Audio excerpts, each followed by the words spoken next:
Ladies and gentlemen, fantastic news, and we're going to discuss it right in this RedGamingTech.com video.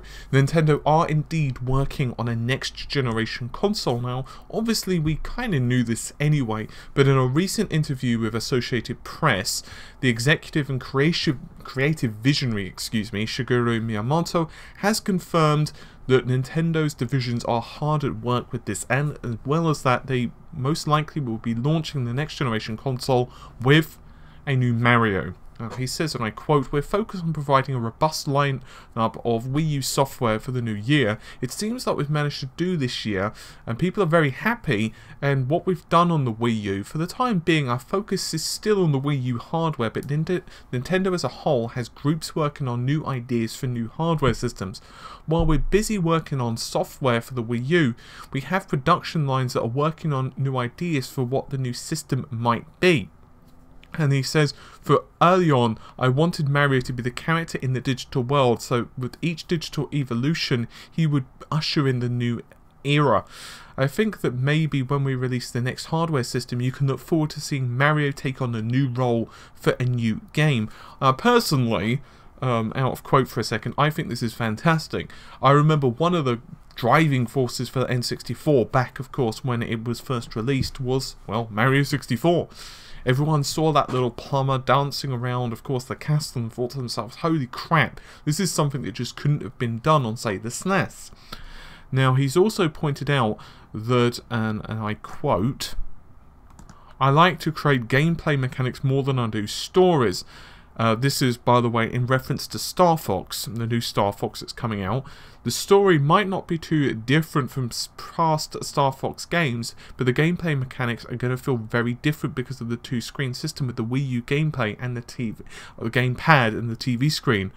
It'll make for a very fun and unique way to play."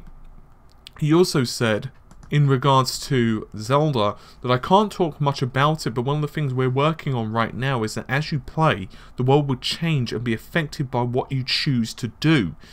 Obviously he's being a little bit mysterious, but there are a couple of things that we can take into account regarding the whole situation that is, of course, the next generation Nintendo console. Two things come to mind. The first is the fact that, of course, Nintendo are apparently working with flexible screens, and Marta did a video on that just yesterday, so you can check that out if you want more information.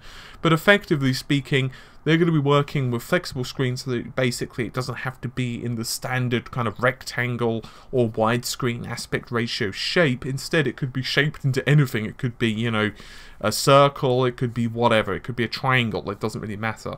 We're not quite sure what the hell Nintendo are doing, but supposedly it's going to be like a donut shape from what I'm hearing. In addition to that, from what AMD have told us through press releases, AMD are working on an APU for another partner. Now, they've not said who that is. They've said they can't tell us. It's basically down for the partner, or should I say their customer, so in other words the person who's buying APUs from AMD, to basically reveal what the plans are. But from what we understand, it's going to be someone big, and it's going to be for someone for gaming, so is that going to be Nintendo?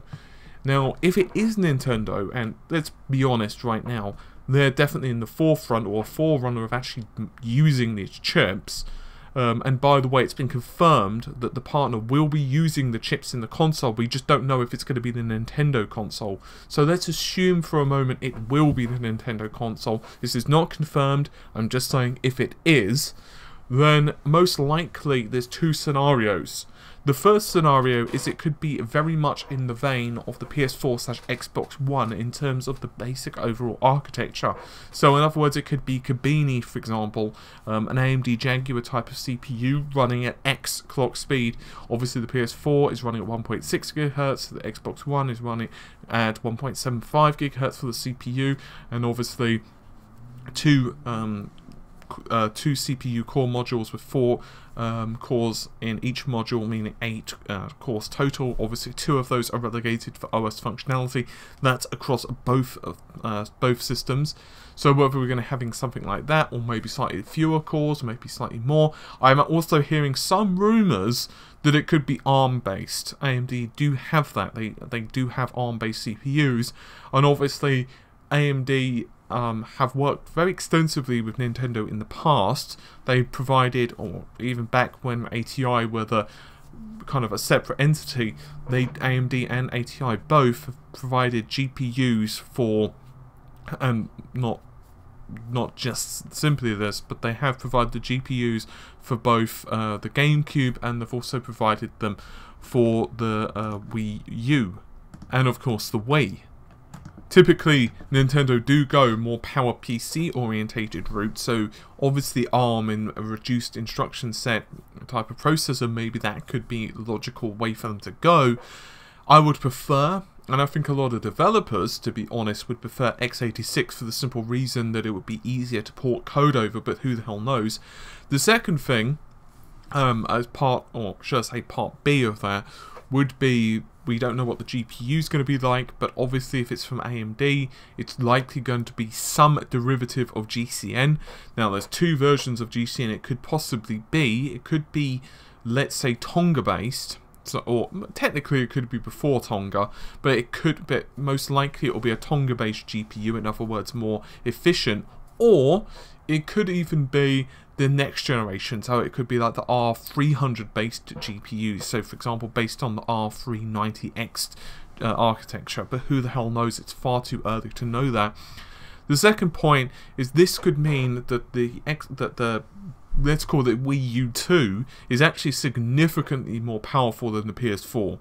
Logically that would be the case, or at the very least as powerful as the PS4. We can ascertain this by the fact that for the next year, if we read these statements, Nintendo are not going to be releasing the Wii U 2 at least until Christmas, right? Because they're saying for next year we're focused on the Wii U. So they wouldn't say that if, let's say, the new Wii U 2, let's just call it the new Nintendo console, is going to be released in, say, March. So logically, all of next year we're not going to be seeing the console. So we can really assume it's going to be 2016. That would logically mean that the next generation Nintendo console is going to be having the benefit of, well, the parts being cheaper to produce. So if that's the case, it would therefore logically be the case where the next generation Nintendo console is going to be more powerful than what we've currently got, because let's face it, these consoles were released in late 2013, so let's assume that Nintendo's console is released early 2016 or maybe even late 2016. We should be seeing console hardware that's at least as powerful. What the parts are going to be are unknown. It could be it's going to be using DDR4, which is possible, with maybe embedded RAM, very similar to, say, the EDRAM or ESRAM of the Xbox One / Xbox 360, or even, say, AMD's, Nintendo's GameCube also had a very kind of embedded memory as well for the GPU, or it could be going the PS4's route and it could have GDDR5. Obviously GDDR5 is possibly going to become cheaper as well, so it might make more logical sense, and it would also keep the die size down as well, which definitely would be kind of a plus. I suppose one of the things would be how much RAM are they going to manage to pack in the console. Now it's very difficult to know how powerful the Nintendo console is going to be, simply because we don't really know, of course, what specs they're going to be shooting for. It could be a GameCube, or it could be a GameCube type of situation where it's right smack bang in the middle, or it could be a Wii situation where it's not quite as powerful as the consoles around it, or who knows, it could be an absolute behemoth, an absolute juggernaut of power. It's very difficult to know. Anyway, hopefully you've enjoyed the video. I'll see you soon. Take care. Bye for now.